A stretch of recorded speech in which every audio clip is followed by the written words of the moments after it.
Hello दोस्तों, स्वागत है आप सभी का आपके यूट्यूब चैनल ऑनलाइन स्टडी में। एक बार फिर अपन बेहतरीन सेशन के साथ शुरुआत करते हैं अपनी क्लास की। उससे पहले आपको एक ज़रूरी सूचना, मोस्ट इंपॉर्टेंट सूचना दे देता हूं।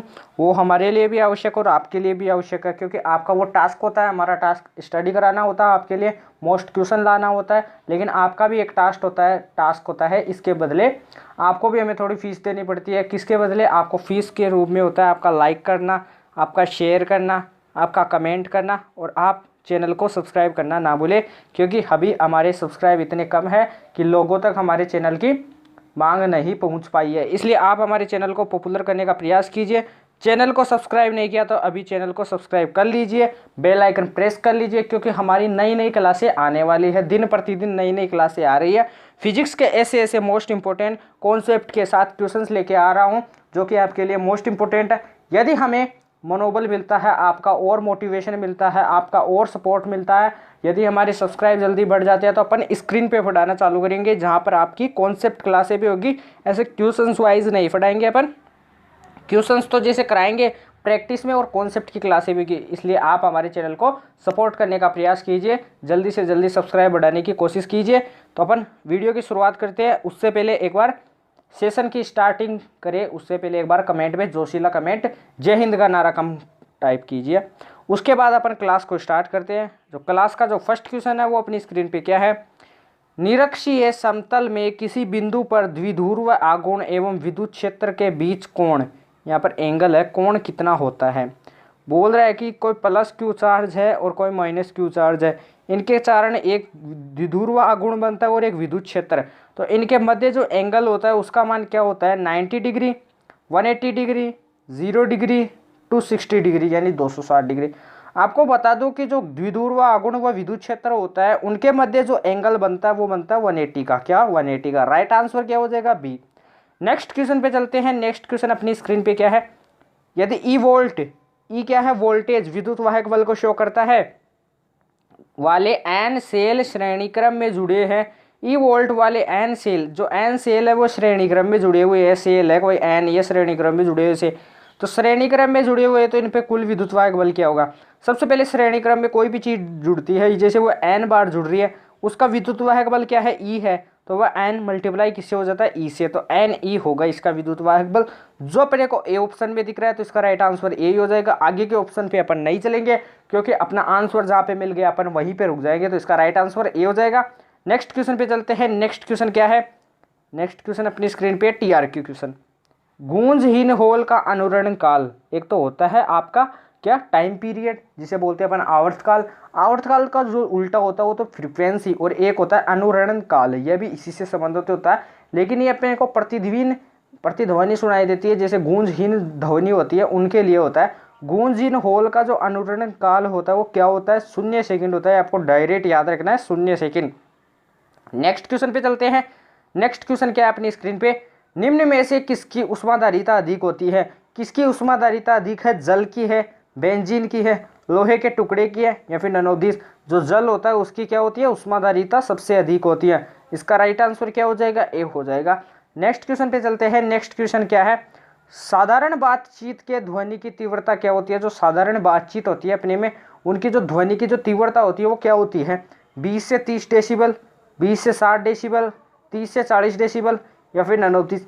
आपको बता दूं, जो साधारण बातचीत होती है उनकी जो ध्वनि की जो तीव्रता होती है वो 30 से 40 डेसिबल के बीच होती है। क्या होती है? 30 से 40 डेसिबल। इसका राइट आंसर सी हो जाएगा। जो डेसिबल होता है वो मात्रक होता है ध्वनि की तीव्रता का। आपको याद रखना है, डेसिबल किसका मात्रक होता है? ध्वनि की तीव्रता का। आपको डायरेक्ट याद रखना है, इसका राइट आंसर सी हो जाएगा। नेक्स्ट क्वेश्चन पे चलते हैं। नेक्स्ट क्वेश्चन क्या है? बड़ा ही शानदार क्वेश्चन है, ये एग्जाम में आया हुआ PYQ क्वेश्चन है, जो कि RRB ग्रुप 2 में से तो जरूर आया हुआ है, जो कि आपके BSF RO RM में जरूर आएगा, क्योंकि इसका और इसका फिजिक्स का जो सिलेबस होता है थोड़ा मिलता जुलता होता है। इनमें जो क्वेश्चन टारगेट किए जाते हैं वही BSF RO एंड RM में टारगेट करने के 100% ज़्यादा चांस रहते हैं, तो इसलिए मैं उन क्वेश्चन को भी लेके आता हूँ। लगभग 20 डिग्री सेंटीग्रेड के तापक्रम पर किस माध्यम में ध्वनि की गति अधिकतम होती है? अब आपको बताओ, इसमें क्वेश्चन में थोड़ा मेकअप किया हुआ है। यहाँ पे 20 डिग्री दे रखा है। मैं इसे बोलूँ कि ध्वनि की जो गति होगी वो किस में अधिकतम होगी? आपको पता है ठोस में अधिकतम होती है, ठोस में अधिकतम होती है। तो यहाँ पे 20 डिग्री सेंटीग्रेड हो, चाहे 40 हो, चाहे कितना भी हो, उससे कोई मतलब नहीं है। ये जितना भी है वो अचार है, तो आपको पता है ठोस में होती है तो लोहे में होगी सबसे ज़्यादा। लोहा क्या है? ठोस है। इसका राइट आंसर सी हो जाएगा। नेक्स्ट क्वेश्चन पे चलते हैं। नेक्स्ट क्वेश्चन क्या है अपनी स्क्रीन पे? क्षैतिज दिशा में नियत वेग से हवाई जहाज के से एक बम छोड़ा जाता है। यदि वायु का घर्षण प्रभावी माना जाए तब बम गिरेगा। यदि वायु का घर्षण प्रभावी माना जाए तो बम किधर गिरेगा? हवाई जहाज के पीछे गिरेगा। यह आपको डायरेक्ट पता होना चाहिए, हवाई जहाज के पीछे ही गिरेगा, क्योंकि हवाई जहाज क्या है? गतिमान है और प्रभावी घर्षण माना जाता है। वायु का जो घर्षण माना जाता है वो प्रभावी माना जाता है, इस कारण बम पीछे की तरफ गिरता है। नेक्स्ट क्वेश्चन पे चलते हैं। नेक्स्ट क्वेश्चन क्या है अपनी स्क्रीन पे? यदि एक निकट दृष्टि दोष, सबसे पहले निकट दृष्टि दोष आ गया। निकट दृष्टि दोष में अपन अवतल लेंस काम में लेते हैं। क्या लेते हैं? अवतल लेंस। आपको डायरेक्ट पता होना चाहिए। अभी मैं इसको क्यों बता रहा हूँ, इसका रीजन आपको पता चलेगा। अवतल लेंस काम में लेते हैं। अवतल लेंस की जो पावर होती है, जो क्या होती है? पावर, जो शक्ति होती है, लेंस की क्षमता होती है, वो आपको पता है नेगेटिव होती है। तो नेगेटिव एक ही ऑप्शन में दिख रहा है, तो इसका राइट आंसर बी हो जाएगा। अब निकालते कैसे है ये भी आपको बताता हूँ कि जो P होता है, P इज इक्वल टू होता है 1/f। 1/f तब होता है जब f क्या हो? मीटर में हो।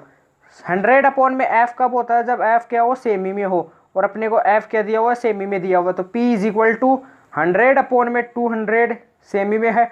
2 0 से 2 0 चला जाएगा, 1/2 आएगा। 1/2 को क्या लिख सकते हैं? 0.5। आपको पता है कि जो क्षमता होती है लेंस की, अवतल लेंस की जो क्षमता होती है वो नेगेटिव होती है। तो P की वैल्यू -0.5। डी का मतलब, कैपिटल डी का मतलब डायोप्टर होता है, जो लेंस की क्षमता का मात्रक होता है। ये आपको पता होना चाहिए। इसका राइट आंसर बी हो जाएगा। नेक्स्ट क्वेश्चन पे चलते हैं। नेक्स्ट क्वेश्चन क्या है? धमाकेदार क्वेश्चन अपनी स्क्रीन पे है। दो पिंडों में प्रत्यास्थ संघट में निम्न राशि संरक्षित होती है, तो दोनों कारकों में संपूर्ण क्या संरक्षित रहती है? आपको बताना है कि दो संघट होती है दो पिंडों में, यानी दो पिंड है, ये आपस में क्या करते हैं? संघट, टक्कर होती है, इनके बीच में क्या होती है? कोलिजन होती है। यदि इनमें जो कोलिजन होती है तो इनकी क्या संरक्षित रहती है? पूर्ण, यानी जो संपूर्ण काइनेटिक एनर्जी संरक्षित रहती है, संपूर्ण पोटेंशियल एनर्जी संरक्षित रहती है, फिर दोनों। आपको बता दूं जो संपूर्ण गतिज ऊर्जा रहती है वो क्या होती है? संरक्षित रहती है। क्यों? क्योंकि दो पिंडों में प्रत्यास्थ संघट में क्या होती है? इनकी काइनेटिक एनर्जी समान रहती है। पूर्ण प्रत्यास्थ और अप्रत्यास्थ संघट में क्या होती है? Kinetic energy not same, kinetic energy असमान होती है। ये आपको पता होना चाहिए। प्रत्यास्थ संघट में हमेशा काइनेटिक एनर्जी क्या होती है? समान रहती है। ये आपको पता होना चाहिए। नेक्स्ट क्वेश्चन पे चलते हैं। नेक्स्ट क्वेश्चन क्या है? नेक्स्ट क्वेश्चन है, एक पूर्ण प्रत्यास्थ टक्कर में प्रत्यास्थता गुणांक को ई से शो किया जाता है। स्मॉल ई का मान क्या होगा? ई इज इक्वल टू होता है V2 माइनस का V1 अपॉन में U2 माइनस का U1 होता है। ये आपको पता होना चाहिए। जो ई की वैल्यू होती है वो 1 होती है, किसके लिए? पूर्ण प्रत्यास्थ टक्कर के। इसका राइट आंसर बी हो जाएगा। नेक्स्ट क्वेश्चन पे चलते हैं। नेक्स्ट क्वेश्चन क्या है अपनी स्क्रीन पे? अधिकतम स्थैतिक घर्षण बल का जो मान होता है वो क्या होता है? ये आपको पता होना चाहिए। अधिकतम स्थैतिक घर्षण बल का मान स्पर्शी सतहों के क्षेत्रफल पर निर्भर नहीं करता है। ये मैंने डायरेक्ट टीआर क्यों बताया? क्योंकि एग्जाम में आपको पूछा जाएगा इससे रिलेटेड कि सतहों के क्षेत्रफल पर निर्भर करता है, सतहों के क्षेत्रफल पर निर्भर नहीं करता है, या फिर यह सतहों के क्षेत्रफल पर निर्भर करता भी है, नहीं भी करता है। तो इसका राइट आंसर बी हो जाएगा। ऐसे आपको पता होना चाहिए, निर्भर नहीं करता है। नेक्स्ट क्वेश्चन पे चलते हैं। नेक्स्ट क्वेश्चन क्या है? जब किसी पिंड को भूमध्य रेखा से ध्रुव की ओर, सबसे पहले ये क्या अपनी पृथ्वी है, एक्स एक्सिस, वाई एक्सिस, यहाँ पे क्या है? इक्वेटर, भूमध्य, यहाँ पे क्या है? पोल, ध्रुव है। यहाँ पे थीटा की वैल्यू 0 डिग्री होती है, यहाँ पे थीटा की वैल्यू 90 डिग्री होती है। 0 से यदि इस तरफ जाते हैं तो अपना क्या होता है? भार बढ़ता है। इक्वेटर से पोल की तरफ जाते हैं, पोल से इक्वेटर की तरफ आते हैं तो भार घटता है। लेकिन क्या बोल रहा है कि भूमध्य से ध्रुव की तरफ, इक्वेटर से पोल की तरफ जा रहे हैं, तो आपको पता होना चाहिए भार क्या होता है? इंक्रीज होता है, बढ़ता है। इसका राइट आंसर सी हो जाएगा। आपको पता होना चाहिए भार का मान बढ़ता है। अगले क्वेश्चन पे चलते हैं। अगला क्वेश्चन क्या है अपनी स्क्रीन पे? यदि पृथ्वी का कोणीय वेग दुगुना कर दिया जाए तो उसका उत्तरी ध्रुव पर जी, गुरुत्वीय त्वरण का मान क्या होगा? सबसे पहले जो जी का फॉर्मूला होता है वो क्या होता है? आपको पता होना चाहिए। G dash is equal to g minus omega square r cos square lambda. मैंने अभी बताया कि ये पृथ्वी है, ये एक्सिस है, ये वाई एक्सिस है, ये इक्वेटर है, ये पोल है, पोल उत्तरी ध्रुव है। इक्वेटर पर थीटा की वैल्यू या फिर लेमडा की वैल्यू क्या है? 0 डिग्री। यहाँ पर थीटा या फिर लेमडा की वैल्यू क्या है? 90 डिग्री। 90 डिग्री लेमडा की जगह रखेंगे तो g dash is equal to अपन क्या करेंगे? G dash is equal to g minus omega square r cos square 90 degree. 90 की वैल्यू अपन 0 जानते हैं, तो जी डैश बराबर क्या हो जाएगा? जी माइनस 0, अर्थात जी डैश बराबर जी होगा तो नो चेंज होगा। गुरुत्वीय त्वरण का मान जो पहले था वही आ जाएगा, 9.8 ही आएगा, तो अपरिवर्तित रहेगा। इसका राइट आंसर सी हो जाएगा। नेक्स्ट क्वेश्चन पे चलते हैं, क्योंकि GDS बराबर G हो गया। अगला क्वेश्चन क्या है, रुद्धोष्म प्रक्रम में स्थिर रहने वाली जो राशि होती है वो उष्मा हीट होती है, आपको डायरेक्ट पता होना चाहिए। अगले क्वेश्चन पे चलते हैं, ये ऊनी कपड़ों वाला अपन ने कल भी किया था, इसको आप एक बार देख लेना। अगले नेक्स्ट क्वेश्चन पे चलते हैं, चालक की धारिता किस पर निर्भर करती है। चालक की जो धारिता होती है वो आवेश पर भी करती है, वोल्टेज पे भी करती है, पदार्थ की प्रकृति पे करती है, उपरोक्त सभी यानी सभी पे करती है। ये आपको डायरेक्ट पता होना चाहिए, इन तीनों पे करती है। नेक्स्ट क्वेश्चन पे चलते हैं, जो नेक्स्ट क्वेश्चन अपनी स्क्रीन पे आने वाला है वो धमाकेदार क्वेश्चन आ गया है। किसी लोहे के गेंद को गर्म करने पर सबसे अधिक प्रतिशत वृद्धि किसमें होती है। आयतन में, क्षेत्रफल में, त्रिज्या में, नन ऑफ दिस। आपको बता दूं, यदि उसको गर्म करते हैं तो उसके जो आयतन होता है उसमें अधिकतम वृद्धि होती है। इसका राइट आंसर क्या हो जाएगा, ए हो जाएगा बच्चों, इसका राइट आंसर ए हो जाएगा। आप वीडियो में ध्यान से बने रहिए, वीडियो को एंड तक देखिए, क्योंकि वीडियो में अब मैं HW के क्वेश्चंस भी देने वाला हूं, इसलिए आपको वीडियो ध्यान तक पूरी तरह फोकस करके देखना है। अगला क्वेश्चन क्या है, संदर्भ में सीमांत वेग से गिरने वाले पिंड का जो त्वरण होता है वो क्या होता है, इसको आपको HW में बताना है। ये क्या है आपके लिए HW है, ऑप्शन ये है, आपको कमेंट करके बताना है क्या आंसर होगा। समांतर प्लेट संधारित्र की धारिता, सबसे पहले जो इसकी धारिता का जो फॉर्मूला होता है C = A epsilon not upon में D होता है। ये एरिया पे डिपेंड करता है, स्मॉल d दूरी पे डिपेंड करता है।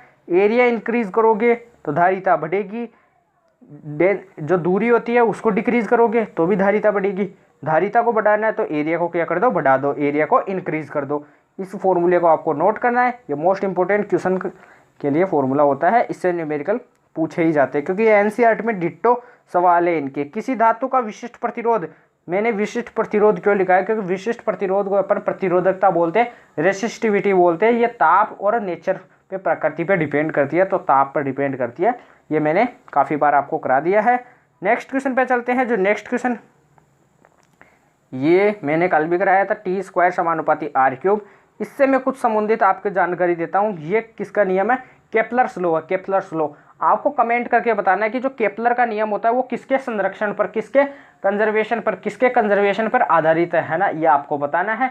जो न्यूटन का जो T² समानुपाती R³ ये सॉरी केपलर का कौन सा नियम है, फर्स्ट लॉ है, सेकंड लॉ है, थर्ड लॉ है, ये आपको कमेंट करके बताना है। 2 होमवर्क के क्वेश्चन ये हो गए आपके, 1 ऊपर वाला हो गया, टोटल आपके 3 क्वेश्चन होते हैं, इनको आपको कमेंट पे टाइप करके बताना है।